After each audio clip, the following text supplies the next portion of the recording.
I think we have a serious problem with sales compensation.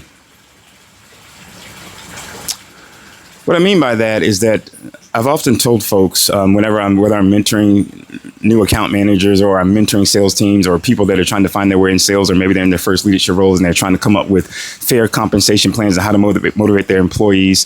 I tell people that compensation drives behavior. This post isn't about having the answer, but it's about an observation that I want to make. I remember back when, in the early 2000s, whatever time it was, the year is not going to be exactly right, but do you remember going to car dealerships and dreading that feeling? Dealing with used car salesmen, employing different antics when you're getting ready to buy a car in terms of negotiation, when to go into the lot, what salespeople to avoid. I remember back when CarMax was one of the first car dealerships to really kind of normalize this model of we're going to do away with the sleazy salesperson antics, and we're going to compensate our people fairly.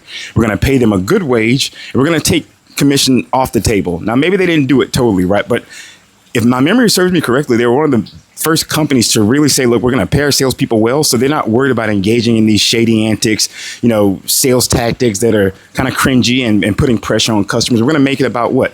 Selling the vehicle and the customer experience. That's a gross oversimplification of the market back then. But I fast forward to now, when I talked about sales compensation is broken, there's a company that I've been obsessed with for the better part of 18 months now called Palantir. And I've seen recent articles about a position with that company called a deployed engineer. And essentially what they're doing is that there's this idea sometimes, and I liken it to the service industry when you have front of house staff and back of house staff. When you're an SE, because I began my career as an SE, so this topic is very near and dear to me, that you kind of, give SEs problem to solve, and they're kind of like the genius troll under the bridge. And that's not the case, right? That shouldn't be the case, right? But I think some folks think of it that way. And the amazing thing about Palantir is they have these deployed AI engineers, and they send them out to basically live with the customer for 6 months or longer. And it's just such a simple but phenomenal concept, because these guys are the best, and these people are the best and brightest. And they're saying, look, understand the customer problem, understand the landscape, understand what paradigm we're dealing with, go live with the customer, go spend time with the customer, right? And instead of just coming with a presentation and saying that, look, we've got this great product and it's phenomenal. No, go truly understand their environment and build with the customer.